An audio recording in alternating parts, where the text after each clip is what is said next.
focused on securing our border, combating climate crisis, and protecting the fundamental rights of Americans.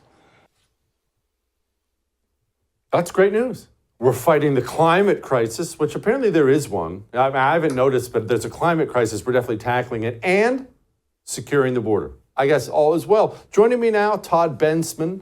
He is the fellow at the Center for Immigration Studies. I love them, by the way. And he's also the author of the book Overrun, talking about the border. If you want to know what's actually happening at your southern border, which it's pretty horrifying to read, but I'm glad I read it. Todd, okay, let's talk about this for a moment.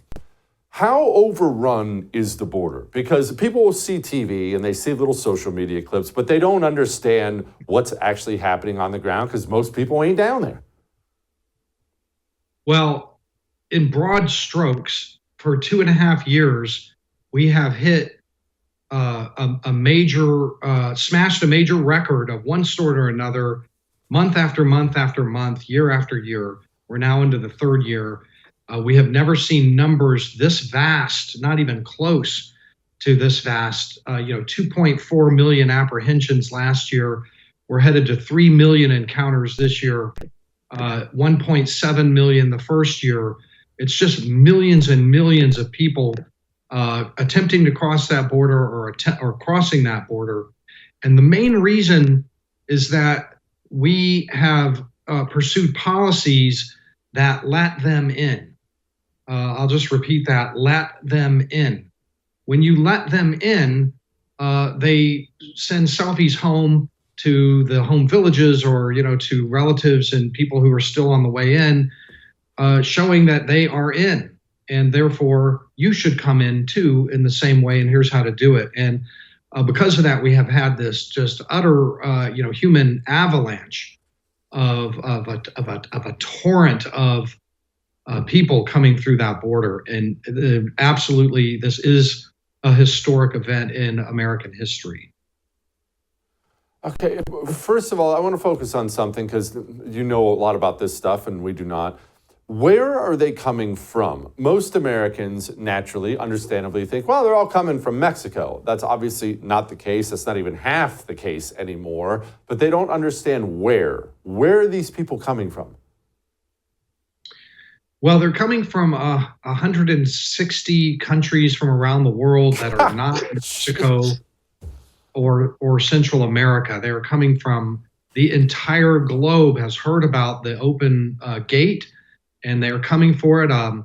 I've met probably immigrants from every single country on the continent of Africa. I can't think of one that I haven't met somebody from.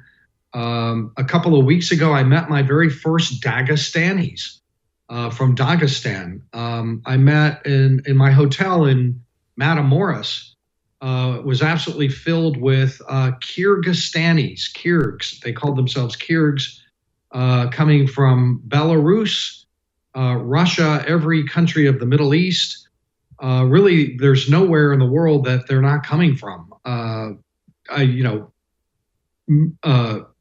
The issue here is that probably 45% of everyone who is reaching the border is not from your grandparents' border crisis of Mexicans and Central Americans, although plenty are. They're coming from dangerous places with terrorist organizations, lots coming from China right now, thousands, 10,000 coming from China just since October. So that's what we're facing.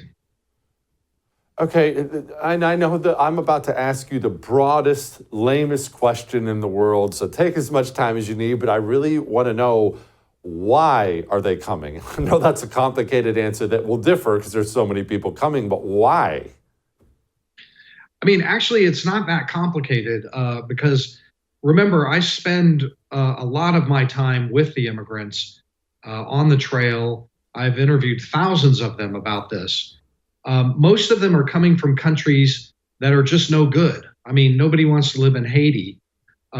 It's not necessarily political persecution, but there might be a chance to improve your lot in life if you can get over the U.S. border. So that's just a steady state. Nothing changed there. That's the way it has always been.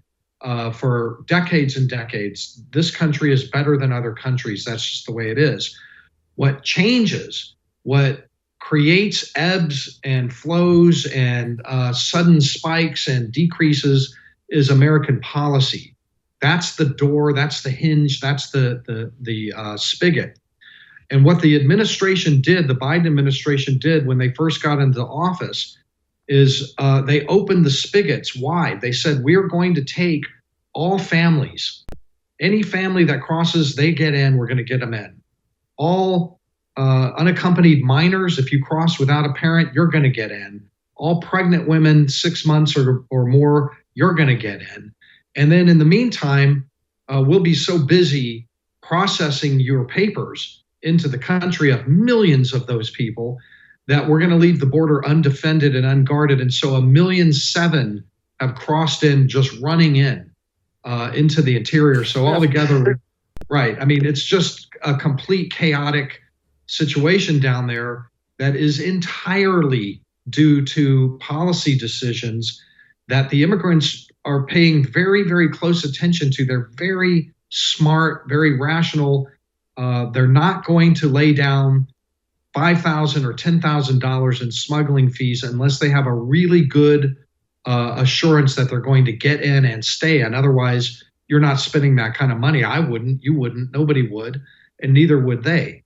So it's all about weighing the odds that you're going to get in, and most of them are guaranteed entry under this administration. So they're laying that smuggling money down and they're coming. Okay, where are they going once they're here, and what do they do? How do you find a job? Or do they find a job? Where are they going, and what are they doing?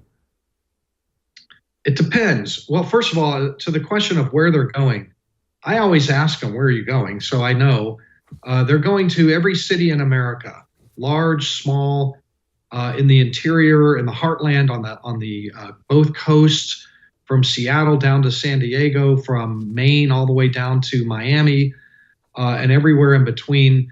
Really just hundreds upon hundreds of thousands, and now millions of people have just flooded in. And they get on, when they cross the border, the administration gives them quick release papers, and within 24, 48 hours, they're on a bus to wherever they want to go, with a pinky finger agreement that they will turn themselves in voluntarily to an ICE office at some point and figure it out later. But in the meantime, some of them are given work authorizations. A lot of them are being given work authorizations if they come in a certain way. And the rest can just work illegally or qualify for local welfare. You know, cities, all the cities provide, welfare and housing subsidies and food and clothing and volunteer. And, New York's got them all in, gigantic hotels that are completely filled with immigrants. Everything's paid, food, clothing, everything. School is, of course, public schools are free. So there's just flooding into all of our public schools, which, by the way, are having to buy portable classrooms. I tell you, if there's a publicly traded portable classroom manufacturer, I'm buying that stock. But lots of school districts are having to have bond elections to spike the tax rate to pay for all these new influxes. None of them are insured. So they're all going on. Millions of people are going on to public, Medicaid and local state insurance plans, that sort of thing. For too long, we've been led to believe that communism is a thing of the past. But the truth is, communism is alive. It's here, and it's infiltrating every aspect of American life. Introducing the Anti-Communist Manifesto by Jesse Kelly, the practical guide for patriots ready to defend our nation from its most dangerous enemy. Discover the shocking extent of communist infiltration in our education system, their alliance with American corporations, and the twisted truth behind environmentalism. This eye-opening book exposes the true face of communism and empowers you to fight back. Join the fight for freedom. Pre-order your copy of the Anti-Communist Manifesto today by going to jessekelleybook.com.